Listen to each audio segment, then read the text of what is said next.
Let's take a quick look at the market right now as we head towards the final closing bell of this very long week for investors. Off the lows of the session, the Dow off some 500 points right now, but we are seeing some selling as we head towards the close. 32 minutes to go in today's trading session. Let's bring in Chris Konstantinos right now. He is the Chief Investment Strategist at Riverfront Investment Group to talk a little bit about this market and maybe where the economy could be headed from here. So, Chris, I don't know the last time we talked to you. Doesn't feel like it was that long ago, but certainly the world was in a completely different place. What do you make of what you've seen just from the market's response to the coronavirus in the last 3 weeks? Is there any way that you're kind of trying to put this in context, or is this an event that stands alone? Well, first of all, Miles, thanks for having me under these bizarre circumstances. I'm talking to you from my home office here. I think the conversation you were having just a few minutes ago on the air is really illustrative, because we were talking about a Goldman Sachs forecast. You know, Jan Hatzius and his group, some of the best economists in the world, they took their Q2 forecast from -5 to -24, something like that, in the span of a couple weeks.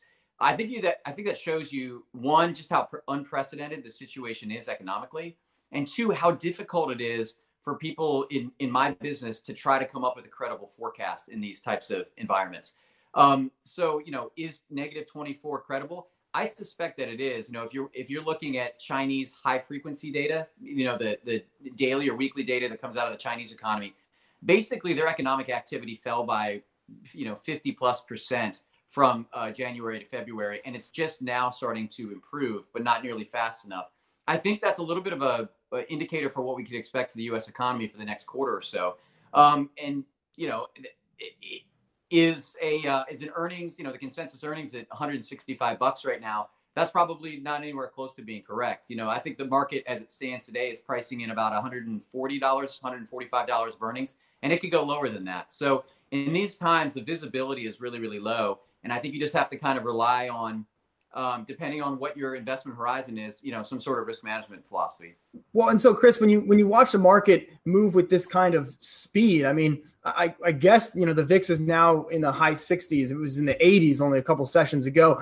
Are you compelled to do anything, or do you just feel like, do you just kind of hunker down and sit there? And if you had any, long-term, limit down kind of buy situations out there, let those ride? I mean, or do you just kind of watch the tape and maybe wait for a moment in the future to make any adjustments? Yeah, I think the thing you have to do is you have to ask yourself as an investor, how soon do I need this principal back? If the answer is I have to have at least my principal back in 7 years or under, especially if you're talking about 5 years or under, I think that you have to set technical risk management stops, and you have to honor them even in a waterfall selling type of environment. However, and I think this is where your question is going, for most of the people watching this, I suspect you have an investment horizon that's longer than that. And, we run portfolios that are also, 7 to 10 and 10 years plus in terms of the horizon. And there, frankly, we're trying to figure out, when the dust settles, what we're going to want to allocate into. We have some elevated levels of cash in our longer horizon portfolios. And we've already done a little bit of that recently, where we've sold some of the things that we think are structurally impaired, even if the economy gets back on track quickly.